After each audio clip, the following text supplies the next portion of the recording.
What a disaster. The annual Butt Bongo Festival was held last night. I'm sure most of you guys were not aware. I highly doubt you received an invitation, but don't feel bad if you didn't because I didn't receive one either. Judging by the record low ratings they set every year, I also highly doubt that any of you guys watched the festivities last night. Due to concerns from advertisers and their parent company Disney, ESPN doesn't call this the Bongo Awards.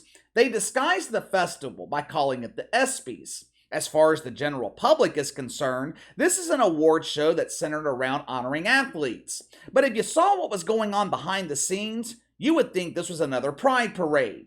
Believe it or not, the ESPYs used to be a big deal. 2015, almost 8 million viewers.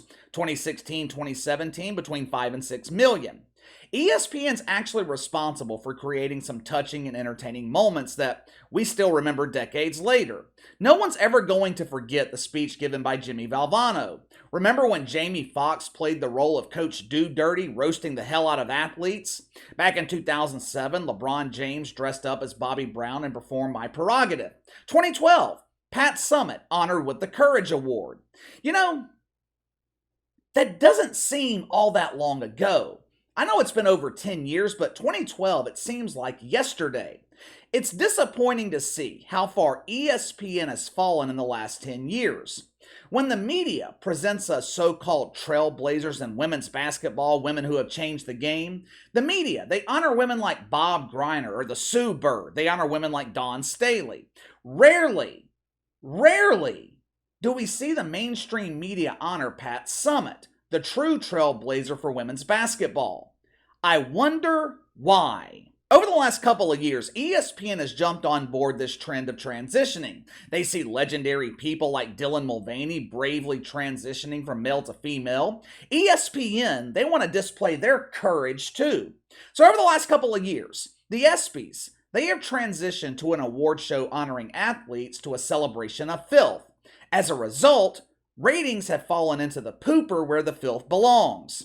Ratings are not available just yet for last night's celebration of the rectum, but if I had to guess, the ESPYs probably hovered around 2 million viewers. If you remove the COVID years of 2020 and 2021, this could be the least watched ESPYs in the last 30 years. One of the highlights of the 2023 ESPY Awards was honoring the prepubescent boy along with the activists on the U.S. women's soccer team with the Arthur Ashe Courage Award. Let me ask you something. What the hell is so courageous about Megan Rapinoe? When did constantly changing hair color become courageous? If that's the case, Joy Reid, she's the most courageous birthing person in America. I was actually surprised that ESPN gave this award to a group of white women in Megan Rapinoe. There was another victim who perfectly describes what ESPN believes to be courage. She spent 10 months last year on an extended Russian vacation with Vlad Putin. She displays her courage every time she successfully gets her bong and strap-on dong through security at the airport. After 10 months of excess and no training, she returned to the WNBA dump with a hairstyle similar to Megan Rapinoe and a reduced ability to process trash in the dump. Of course, I'm talking about Bob Griner. I thought ESPN was fighting the good fight against mythical racism. Someone please explain the justification with ESPN giving the Courage Award to a group of privileged white women and a prepubescent boy over giving it to Bob Griner. I know me and Bobby haven't always seen eye to eye, but I'm fighting for you, BG. I thought you should have been given the award. I think it's a travesty that you were overlooked for this esteemed honor. But before presenting these activists disguised as pretend soccer players with the Courage Award, ESPN, they aired a video montage. It was filled with exciting highlights of Megan Rapinoe displaying her athletic prowess by falling face first into the dirt. They showed other unknown female soccer players slowly running up the field in their colorful jerseys, flaunting their pride in front of empty stadiums. Now you gotta remember, ESPN is supposedly a media company that's dedicated to sports journalism. Key word, journalism. Let me show you an example of the journalism that we receive from ESPN. Credit to Greg Price for putting this clip together. One of the main reasons, if not the reason, that ESPN gave the Courage Award to the U.S. women's soccer team is because they won their fight for equal pay. They fought through adversity, they fought through mythical misogyny, and was granted access to money they haven't earned. I believe we used to call that reparations or welfare. Today they call it equal pay. But during this montage, ESPN included a clip from Will Cain. Now, for those that don't know, Will Cain, he is currently a rising star at FOX News, but before he transitioned into political media, he was working at the worldwide leader in woke. Now, just to be clear, Will Cain has never identified as a shitfuck. I'm not familiar with his religious beliefs. He might be a Methodist, but he's damn sure not woke United Methodist. Several years ago, Will Cain was on First Take and they were debating equal pay in women's sports. In 90 seconds, he perfectly outlined why Megan Rapinoe and her fellow activists were already being paid equally. Matter of fact, in terms of percentages, they were being given a larger share of revenues than their male counterparts. But this narrative presented by Will Cain, it doesn't fit the agenda at ESPN. They knew the woke boners in attendance last night would not reach climax hearing the truth from Will Cain. So what does ESPN do? They manipulate, they twist, they edit his words to make him appear sexist. They tried to humiliate this dude on national television. But unfortunately for ESPN, they are the only ones being humiliated this morning. This clip is longer than what I usually like to play, but it's important for you to get the full context. Watch it for yourself. I think equal pay is a ridiculous concept in and of itself. Soccer, for better or worse, on the men's side, across this globe, is much more popular than the women's. Oh, we get that argument all the time. Tell you why it's like this. Now, there's two things, first of all. When you talk about, as Trevor Scales just laid out, the bonus difference between the men's team and the women's team, between what a winner, if it had been the U.S. men, would get in the World Cup and the women. The women got a pool, or got paid out from a pool of $30 million from the Women's World Cup. The men would draw from a pool of $400 million, okay? $400 million, $30 million. Why is that?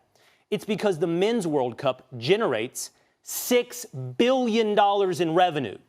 The Women's World Cup generates $131 million in revenue.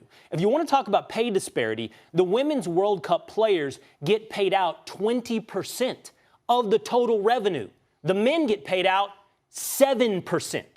As a percentage point, they are getting much more. The problem is, for anybody desiring equal pay, and by the way, I think equal pay is a ridiculous concept in and of itself. If the women generate more revenue, they should get paid more than the men. Don't strive for getting the same, strive for getting what you're worth. And if you're worth more, then get more.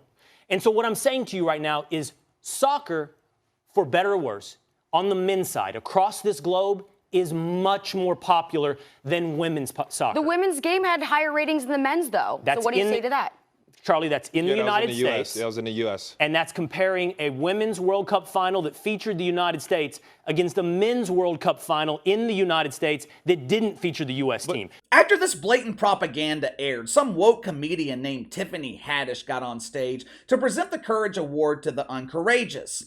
I couldn't find a video clip of her speech, but she called these women heroes. She called them icons. She followed that up with heroes, icons, however they identify, it doesn't matter to me.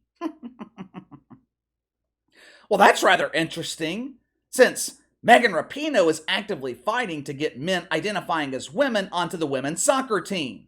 5 years from now, instead of the U.S. women's soccer team identifying as heroes and icons, maybe they'll be identifying as transgender. But moving on. Remember a couple of months ago when Pat McAfee signed with ESPN? Remember how I said it would not be long before we saw a change in Pat McAfee? Pat McAfee has been promising his viewers over the last several months, ESPN's not going to change me, we are going to be the same show, except we're going to have less cursing. We're going to be watered down. We will have standards and practices to abide by. But besides all that, I'll be the same Pat McAfee. Sure, Patrick. Last night, we possibly saw the beginning of the change in Pat McAfee. He opened the show by doing a monologue. There was no set host for the ESPYs this year. I don't know why.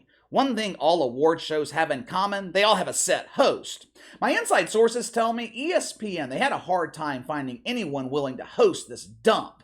But they had Pat McAfee open the show with a monologue. Now, back in January, the mainstream media absolutely crucified Skip Bayless because he had the audacity to ask a question while doctors were on the field trying to save the life of Damar Hamlin. You guys remember that?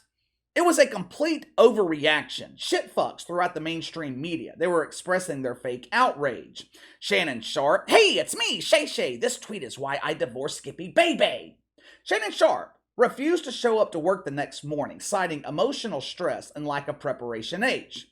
With Pat McAfee now collecting millions in woke welfare from ESPN, he is expected to comply with certain narratives.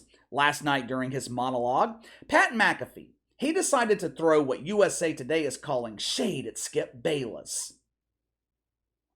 Now, this is not similar to the shade that Skippy was given by Shay Shay, where on those sunny Los Angeles days, Shay would shade Skip from the sun with his torso and his big arms. USA Today, they are using the slang version of shade, meaning Pat McAfee was pandering to an audience of shitfucks by throwing Skip Bayless under the bus. Watch for yourself.